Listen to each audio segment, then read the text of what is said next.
Good afternoon, everyone. So we are gathered here today for this technical session 33, Innovation in Carbon Market. So just to set the tone for this session,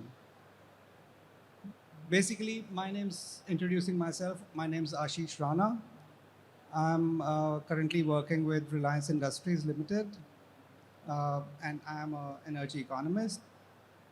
Now, as for my relation with the carbon market or the relevance to the topic, basically I've been a lead author in the IPCC Working Group 3, and somewhere in the entire scheme of things related to climate change policy, I have worked closely on development of projects, development of markets, and studying the markets as well.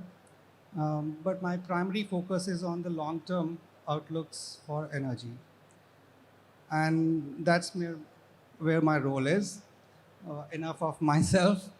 Now, I'll just quickly request our first speaker, Ms. Apoorva Prakash, to start her presentation. Thank you. Towards the end of 1980s, USA had a problem. For years,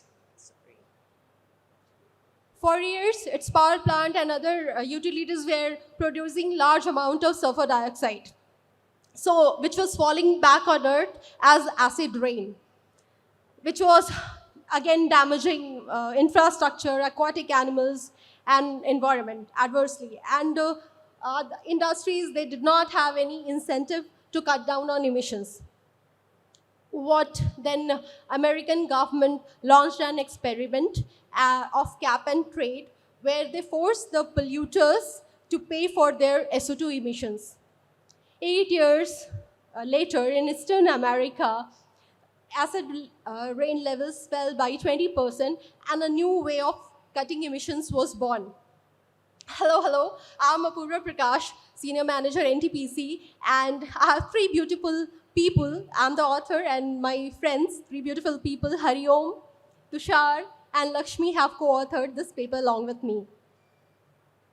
Now, moving forward, in 1997 and COP23, this cap and trade method of cutting down on emissions, it was suggested to apply on reducing carbon emissions. So, in 2005, EU ETS was the first carbon market which was established, and after that, many carbon markets were established worldwide. Basically, there are two types of carbon market: voluntary carbon market and compliance market. In voluntary carbon market, the entities do not have a legal obligation to cut down an emission, but they do so for the betterment of the world. But in compliance market, obligated entities, they are bound to cut down their emissions. So in 2015, its COP21 Paris Agreement was signed, and everybody knows that India is a signatory to it, and legally binding treaties were signed by 196 nations to keep the global warming below 2 degrees to 1.5 degrees before pre-industrial era. At COP26 at Glasgow, our PM declared that our mission to net zero would be 2070. A very important event took place in June 2023, where Ministry of Power issued notification for carbon credit trading scheme, in which this was the first decisive step to establish formally an Indian carbon market, where we could generate the credits, sell the credits, and buy the credits in our country itself. So, like other compliance market, the carbon trading scheme envisages cap and trade method. This cap and trade methods works by issuing allowances, where the cap is set by the authority by issuing allowances. And what is an allowance? One carbon credit is equal to 1 ton of CO2 emissions reduced or removed. So these alliances are used by the entities as per the set cap. They keep on using the alliances, and each year the cap gets stricter, and entities are supposed to adhere to the cap. Thus, the carbon trading, if an entity exceeds the emissions, they have to buy the carbon credit from the entities who have kept their emissions below the cap. So a market is set up, there is a buyer and a seller, and there are credits. So a buying and selling process happens in the market. One can also go to offset generating companies to buy. If they have exceeded the emissions, they can go to the offset and buy the offset. So carbon credit scheme uses a carrot and stick method, where companies, they are put in a race to reduce they have this carbon trading scheme is a genius. So they put the companies in the race to cut down on emissions by different innovations. EU ETS is the world's largest and the most robust, best performing carbon commodity market. So, but the theory of carbon market is great, but it is also plagued by many difficulties. The carbon prices are very low in phase 1, phase 2, and phase 3 of EU ETS. But after the reforms between 2014 and 19, the carbon prices have picked up and they are performing well. So this is the time versus the price graph and the timelines in which MSRs and backloadings were implemented. And now the carbon prices are doing kind of well in the phase 4. Roadblocks to EU ETS, where like there was oversupply of alliances and carbon prices were keeping low. But to achieve the Paris Agreement, according to Stern and Stiglitz, the price of carbon has to be between $50 to $100. But they're cheating, obfuscation, and carbon leakages are there. So companies relocate to a place where the carbon emissions norms are lax. And moreover, if the carbon companies who exceed their emissions, they have to pay the price, which is as good as they have to pay the punishment price, which is as good as the carbon price itself. So the punishment is lax, and there are questions of direct and indirect emissions also, which the accounting is very difficult. But EU ETS took some very decisive steps, and they, 3 reforms were introduced, like backloading, in which the excess allowances were removed in 3 consecutive years, and they were not put back in the market, which helped keep the carbon prices high for a short time. But after that, EU ETS again introduced market stability reserve, in which the cap's tolerance range for the excess number of alliances in the market were kept. And if the alliances exceeded a particular range, 883 million, then carbon alliances were removed from and kept in a wallet. And if it fell below a particular level, then again 200 million of alliances were put back into the market for auction. Again, to arrest this carbon leakage, carbon border tax is also introduced by EU ETS, in which companies trying to import cheaper products, carbon-intensive products, so they have to pay the carbon border tax, which is equal to the carbon content into the carbon price. Now, Indian carbon market, this is the salient features, where the Ministry of Power is going to be the one who will name the sectors and obligated entities, and they will set the emission targets and hand it over to the Ministry of Environment and Forest, Climate, and MOEFCC will issue notifications. BE will be the administrator, and National Steering Committee will aid the BE to perform its work. And then CERC will be the regulator for the trading of the carbon credits, and Grid India will maintain the meta register for the carbon transaction. Now, carbon trading is not that new to India. We have been trading in e-certs under the PAT scheme, but this e-certs prices are trading, mostly they were trading on the floor price. They have not scripted any very good success story. Now, how can we be prepared we can just start with generating quality offsets. Our emission reduction target, 90% has to be reducing the carbon emissions, and only 10% for which we can go for removing the carbon, the CCU, carbon capture and utilization, where we can use the CCU to make carbon pellets and bricks, which is there in USA for quite some time. Then in the short-term plan, rooftop solar has picked up very well after 2019, and portable wind turbines can be installed everywhere. Solarization of non-critical, pumps in power plant and as well as in municipality.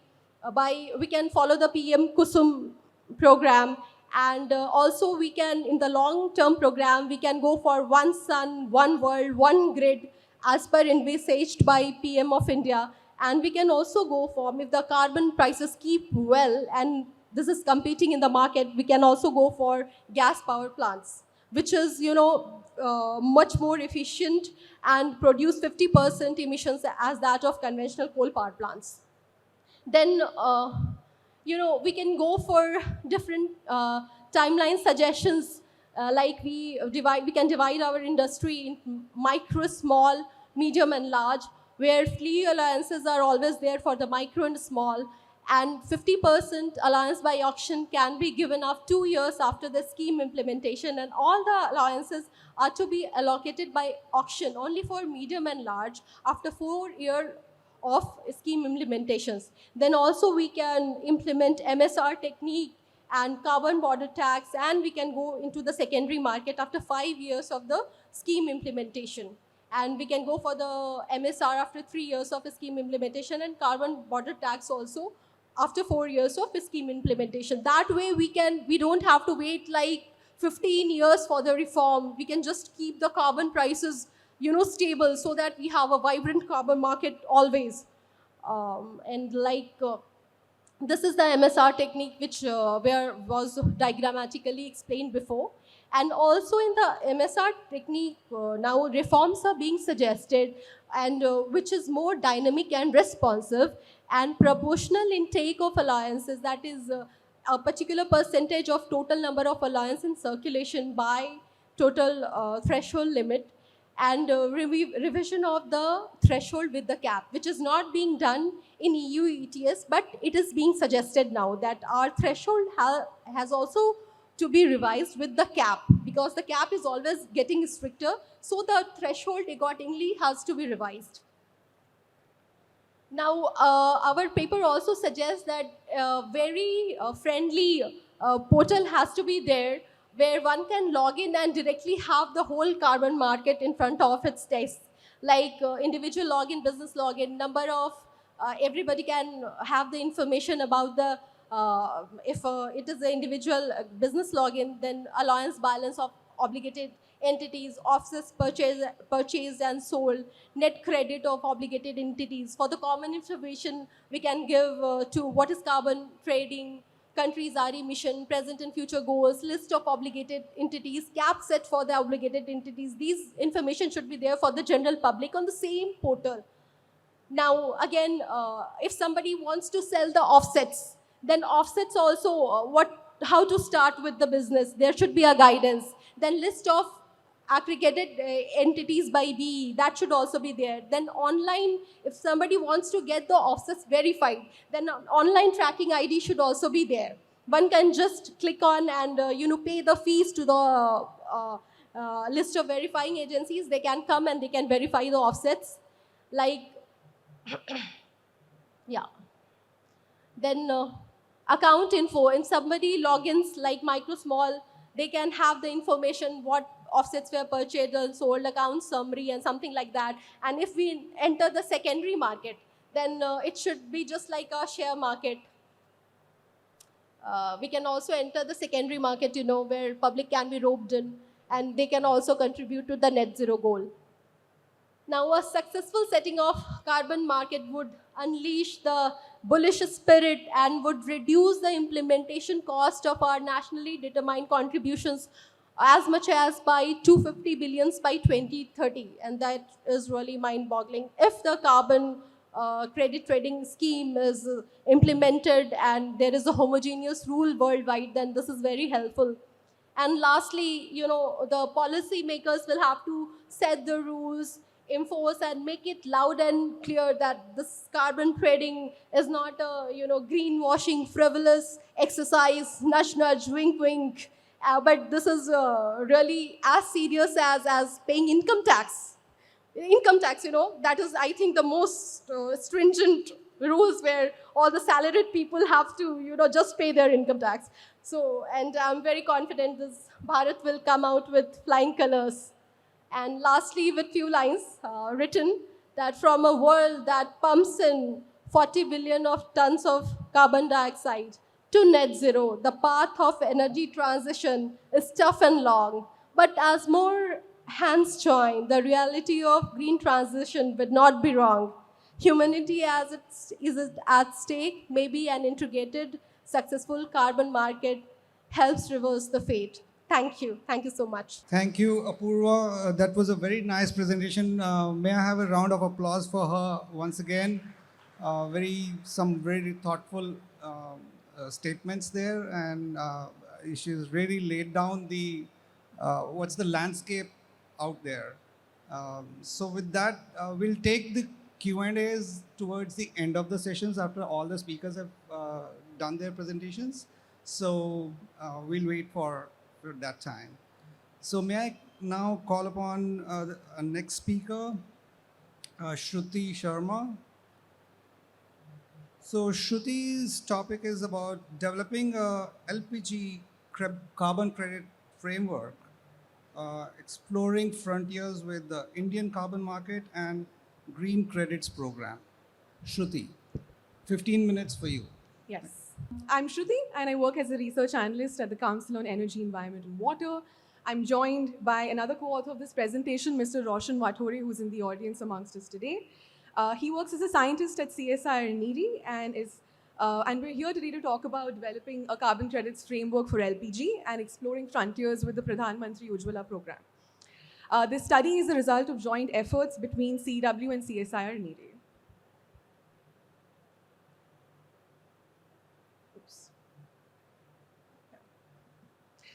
CEW, the Council on Energy, Environment and Water, is an independent, non-partisan, not-for-profit policy research institution based out of New Delhi.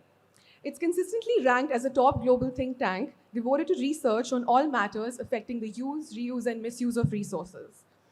Over the past decade, we have used data, integrated analysis, and strategic outreach to study various aspects of India's clean cooking space, from subsidy reforms to LPG use, in close coordination with NITI Aayog, MOPNG, and other ministries. The CSIR NERI, which is CSIR National Environment Engineering Research Institute, is a research institute created and funded by the Government of India. It was established in Nagpur in 1958 and is a pioneer laboratory in the field of environmental science and engineering. NERI comes under the Ministry of Science and Technology, India, of the central government. Before we get into the central focus of this presentation, which is carbon credits for LPG, I'd like to take a minute to draw your attention towards the premise of this presentation. Clean cooking and why it matters. More than 2.4 billion people around the world, largely women, cook with polluting stoves and fuels, a practice responsible for a gigaton of CO2 emissions each year and more than 50% anthropogenic black carbon emissions. It's also a huge source of household air pollution, leading to 800,000 deaths in India annually as of 2023. In indoor kitchens, PM 2.5 concentrations can become extremely high when cooking with solid fuels, often reaching many thousands of micrograms per meter cube of concentrations of PM 2.5, which causes eye and throat irritation, among other respiratory concerns. Therefore, cooking with solid fuels is consequently adversary and adversarially affects the progression of Sustainable Development Goals, including SDG 5, gender equality, SDG 3, good health and well-being, SDG 13 and 15, climate action and life on land respectively, among others. So what is BLEANS? BLEANS is an acronym for biogas, LPG, electric stove, ethanol, natural gas, and solar. We want households to transition away from three-stone fire traditional stoves to clean solutions, clean solutions, of which LPG is one of them. As per IEA's assessment of clean cooking technologies and their performance among key metrics, we observe that LPG excels as a modern fuel as compared to other clean solutions, especially in terms of scalability. Consequently, LPG as a clean cooking solution has been the central focus of the Pradhan Mantri Ujjwala Yojana, which is the largest cook stove program in the world. It's achieved significant success and has distributed LPG connections to over 10 crore beneficiaries as of December 2023. It's also revolutionized the LPG supply chain and distribution network across the country, with about 25,000 LPG distributors in the country and counting. India's LPG penetration has also improved from 62% in May 2016 to 99.8% as of the latest estimates. However, challenges remain. According to the NFHS 5, 41% households in India, of which 57% are rural and 10% are urban, continue to rely on solid fuels for cooking. There are a number of challenges including that hinder the sustained adoption of LPG in India, which include affordability, accessibility, and behavioral concerns. As we all know, high refilling costs can make it difficult for poorer households to afford to use LPG regularly. In addition, there can be challenges with last mile delivery in certain regions, which can make it difficult for people to access LPG in rural areas. Finally, there are some cultural and behavioral barriers to LPG adoption, such as people's preference for traditional cooking methods. In this presentation, we focus on the affordability aspect. To expand a little bit on the health and environmental benefits of LPG, we present this study. This graph here points to one of the largest cook stove intervention studies held in Karnataka and Himachal Pradesh, which shows that the increased LPG use in both locations leads to 24-hour average PM 2.5 concentrations approaching WHO interim target 1. This implies huge potential health benefits of using LPG to abate household air pollution as per WHO guidelines. In our recent G20 policy brief, we also compared life cycle emission factors, extraction, processing, transport, and end use of LPG with biomass emissions from traditional cooking, end use only at different FNRB levels, and found that if we consider GHG emissions only, we find that an FNRB of 11%, LPG starts becoming beneficial to the climate. If we consider both GHGs and SLCPs, LPG is beneficial at all FNRB scenarios. For context, India's FNRB is at 24%, which indicates 28% reductions in GHG emissions and 72% reductions in GHG and SLCPs. So with the aforementioned health benefits and environmental benefits of LPG, we have to ask, can carbon finance reduce the affordability burden for PMUY consumers in particular? As compared to traditional stoves, improved cook stoves and LPG generate less emissions, and reduced emissions is calculated as a product of amount of woody biomass saved, fraction that's considered non-renewable biomass, which is FNRB, the net calorific value of the biomass, and an emission factor for the fuel used. The reduced emissions can be further converted into carbon credits and traded on carbon markets. A carbon credit, as Apoorva had elucidated earlier, is the emission reduction of 1 ton of carbon dioxide. And monetizing these GHG emissions for efficient cook stove and fuel switch projects through the carbon market has the potential to subsidize the cost of LPG. A quick explainer on some of the terminologies that I'll be using moving forward.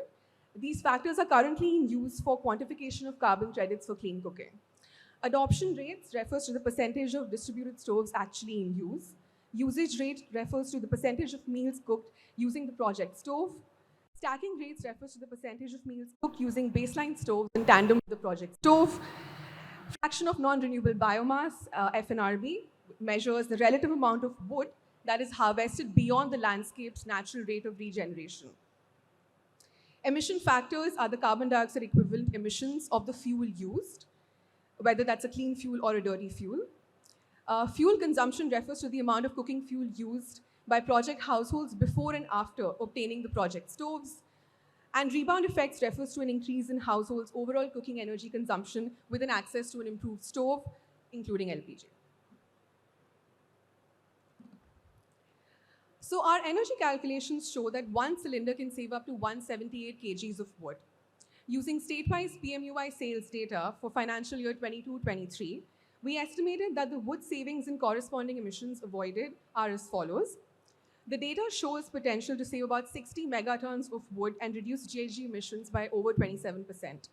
This translates to approximately 8,000 megatons of carbon dioxide equivalents and potentially 610 crore rupees worth of subsidy in carbon credits, which boils down to about 150 rupees per cylinder, which is still a significant amount considering the affordability challenge.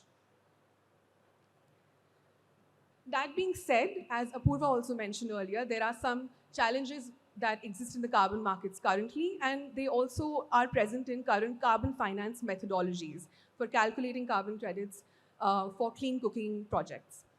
These limitations pertain to overcrediting, leakages, additionality, and equity concerns, and these are concerns that we aim to include within our proposed framework, which is as follows. This slide basically summarizes the proposed framework that we've used to calculate carbon credits from LPG, and these are based on 6 parameters. Adoption, usage, stacking rates, and fuel consumption can be determined via PMUI sales data, which has been well compiled along with surveys and or NFHS 5 data for the region. FNRB value determination is currently being updated by the UNFCCC, which we plan to incorporate as well. Emission factors for upstream emissions of LPG can be derived from the GREET LCA model. End-use emissions for LPG and baseline stoves can be obtained from the Indian literature.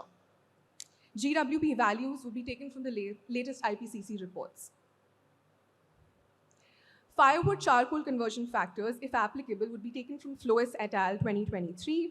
And rebound effect, which is the increase in overall cooking energy due to shifting to an improved cook stove, was earlier captured by kitchen performance tests, or KPTs, a term that some of you might be familiar with. This can, however, be a little field intensive, and so we have proposed that it can be captured relatively easily using PMUI sales data.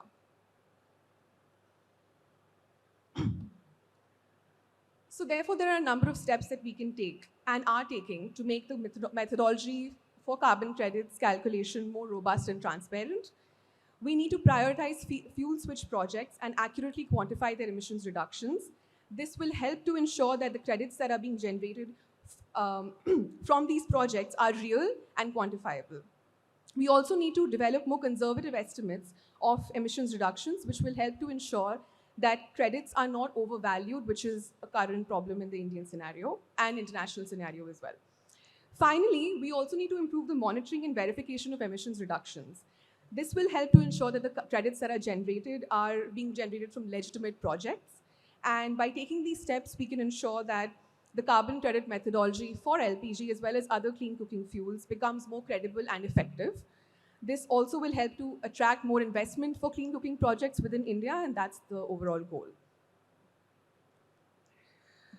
Lastly, while we acknowledge that LPG is an interim clean cooking solution until non-fossil energy solutions become more scalable and mature, we presented our findings and recommendations on boosting LPG scale-up and alleviating affordability concerns to the G20 as of last year in the form of a policy brief. We believe that India can be a thought leader in facilitating knowledge sharing and capacity building for scaling up LPG in high FNRB countries, and to tackle the affordability concern for LPG via carbon credits, as well as engaging with the OPEC for price guarantees to buffer against price shocks. More solutions to alleviate the affordability concern, essentially. And so our joint ongoing efforts are an effort to bolster the methodology and to take forward some of our recommendations from last year. With that, I conclude this presentation, and I would like to take a moment to thank India Energy Week for this opportunity. Please feel free to reach out to Roshan and I for any further questions, and we'll be happy to take that up towards the end. Have a good day, and thank you for your time. Brilliant. Thank you very much, Shruti. Now I'll call upon the next speaker, Mohammad Sahil Ali, from S&P Global, and he'll be telling us some answers to the question that can carbon pricing usher the technological leapfrogging required to meet India's net zero goals? Thanks, Ashish, and my fellow panelists before me. Um, my name is Sahil. I'm a sustainability analyst with S&P Global, looking at the general gamut of energy transition pathways at a systemic level and the impact of climate policy, carbon markets, and so on and so forth, climate negotiations, and the role of new and emerging technologies. So this presentation is largely about how the cost of power sector is going to change over time, and if carbon pricing can help actually with introduction of net zero interventions in power markets. So I'm going to start with my presentation. The first part, it's in three parts. The first part, I'm just going to talk about the problem of stubborn coal and how it's linked to the energy security, which is really the lens through which India views its climate policy. And that's how green hydrogen has also come into the picture in a big way, where India wants to be self-sufficient across all these areas. And therefore, coal presents a classical challenge for India, where it has a huge resource of it. It's an affordable source and lends us energy security. But at the same time, the net zero issue puts us in a trouble because we have to, by our analysis, peak the coal generation capacity by 2035, 40 in the absence of any sequestration technologies or otherwise CCS, which is the second option that you see on the right hand side panel. So we have to push through either clean energy to the extent that coal additional energy becomes irrelevant when it comes to coal. Other technologies can supply it, or use coal with CCS. So this is what a trajectory of carbon emissions for India would look like if we were to stay on a net zero pathway. On top, you have the curve for overall emissions. It peaks around the 2035 to 40 time frame. And at the bottom, you have power sector emissions in green. Notice how the curves mimic each other in terms of their trajectory. And therefore, the power sector emissions will really determine where India goes with its net zero goal. As against that net zero compatible picture, we have a base case scenario which still projects a significant, although declining, share of coal in the electricity mix. By 2030, we feel that two-thirds of generation will still come from coal, whereas by 2050, we will be down only to 43% of generation. And that is in large part because we are expecting under our renewable energy plan to add approximately 50 gigawatt per annum, whereas the best we have done in terms of renewable capacity additions is 16 gigawatt in 2022, with an average of about 10 gigawatt additions per year in the past 7 to 8 years. So that just tells you the scale of challenge. We feel we're going to miss our targets by about 100 gigawatt or so for 2030, and consequently also go off track for the net zero 2070 by 2070 target, just because coal capacity is going to keep increasing, as we have had various pronunciations from the ministry at multilateral forums such as climate conferences, the G20, where India played a pivotal role in setting a context-specific and context-friendly framework for energy transitions. So the question arises: can CCS unlock? Can carbon pricing unlock CCS and coal? So we have. I think I'm not going to get too much into the detail of carbon pricing, the policies and all, the compliance market and the voluntary market, which are now in the works, expected to be up by 2025, 26. We will find that the voluntary segment will primarily cater to the emerging technologies such as CCS and green hydrogen, where obligated entities may not be forced to consume these at first when the costs are really high. We feel that in real price terms, carbon prices may reach somewhere around 40 to 50 at the high end for India dollars per ton of CO2, by 2050. To put this into perspective, around the same time, the EU ETS will be in the range of 160 to 200. So about 4 to 5 times the price of Indian carbon emission. And the line in the center is what I think Apoorva had mentioned also in her presentation. That is the line that the UN recommends, the high-level commission on carbon prices, the Stern and Stiglitz Commission, of the ideal carbon trajectory. We have extrapolated it beyond 2030 of the ideal carbon price trajectory to stay on track for global net zero. So India's carbon prices are still going to be lower compared to global average, but still non-trivial in terms of the actual nominal dollar per ton of CO2, which is around $150 on the high end.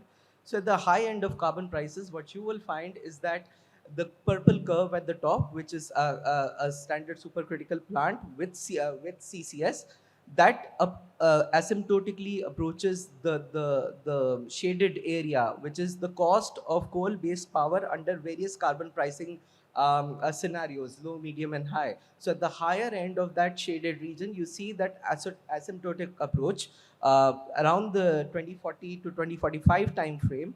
Whereas at the bottom, you find that the reference remains a regular supercritical coal-fired plant. And consequently, therefore, you will see a situation, if you move on the right-hand side panel, where carbon costs can be about 80, can add about 80% to the overall levelized cost of coal. So basically, coal generation has to double for CCS to become viable, and carbon pricing could be one possible method. A high ambitious carbon market, ambitious carbon pricing regime could be one way to go through it. Now, we have established that coal will remain indispensable to power, but renewables will play a critical role, especially the round-the-clock renewables in green hydrogen production. So green hydrogen is touted as the fuel that can unlock hard-to-abate sectors in mitigating. The question we often get thrown at always is $2 per kg, but when? So that's under a certain restrictive set of conditions that we found out through our rigorous modeling exercise. Um, so on the left-hand side, you see here the price of PEM and alkaline, the two major technologies for hydrogen production, using renewables round-the-clock power, that is with adequate support, storage support backup. And at the bottom, you find the imported natural gas price, which we have put as like somewhat of a competitor to green hydrogen, as it were, just for benchmarking purposes. $2 per kg is arrived at around $15 per MMBTU as per the calorific values for hydrogen we are taking in this model. And $15 per MMBTU, we do not find India reaching that stage until much after 240. That is in the region of 2045 again. So that remains a challenge. And more importantly, on the right-hand side, you find that the significant share, over 2/3 of the total share of, or roughly 2/3 of the total share of hydrogen cost comes from the cost of energy, that is electricity used to supply around-the-clock renewable power. Now, the question remains, at what price of renewable power does $2 per kg become competitive? The good news is that we do reach that price. The bad news is that price is almost half the cost that is today for renewables plus RTC. So we have to reach roughly around $25 per kilowatt hour, per megawatt hour of electricity to reach that price of $2 per kg. So that's the condition under which green hydrogen becomes roughly competitive. But there's also this case for using green hydrogen in power sector. So for seasonal storage of power, especially using let's say excess wind generation, and then curtailing that, instead of curtailing that during the monsoons, you are now picking that up, storing that as green hydrogen, converting it to green hydrogen, storing it as green hydrogen, and then you reusing it in power in low renewable energy periods. So that again is critically a function of the cost of renewable energy, which then feeds into the cost of hydrogen. And therefore, the fuel costs here that you see on top in green, the 60% and the 50%, that would be the significant chunk of the cost of hydrogen-based power, which is order of magnitudes higher than the cost of power today. So if I were to just put it all together, what you find on top is green hydrogen at 100%, basically 100% green hydrogen use in the blue line is the fuel cell. The red line on top is the gas turbine. So you can generate electricity from green hydrogen via two routes. Either you use hydrogen fuel cells, just like battery storage, for long-term storage, however, over a season, or you store green hydrogen and then use it as a blended fuel in natural gas turbines. So on top we have 100% green hydrogen cases, and then at the line right after that, that is after the two lines at the top, is green hydrogen 50% blend by energy content in the natural gas turbine. And so you see all these three costs. So if you look at the trajectory, it start from somewhere around 350 to 400 for 100% for 100% green hydrogen, and they reduce to about $250, which is a significant reduction. But at the same time, it doesn't quite cut it. So hydrogen use in the power sector, in case if it arises, will be in the form of imported blends and used in basically blending with imported gas and using in natural CCGT turbines. And at the bottom, we have the reference prices. The yellow line is the reference price for coal with CCS. And that is still much more competitive compared to your green hydrogen. So the slightly intuitive takeaway from this presentation is that the new and emerging technologies for their deployment at scale, they are still about a couple of decades away, at the scale at least that we require for net zero. And it may turn out that CCS may prove to be a dark horse if carbon price is implemented with rigor, and there is ambition in the market, and there is a clear goal towards reaching a net zero trajectory. So with that, I would like to close my presentation. Happy to take any questions later. Thank you. Thank you. Round of applause for the speaker. So yeah, so now we've heard about how the Indian carbon market is panning out, or just launching very soon. We've heard about the methodology aspects. We've heard about the carbon price aspect and how it can or cannot influence technological leapfrogging. So with that, thank you very much to each of you once again. And thank you very much to the audience for patient hearing and very nice questions to the panelists. Thank you.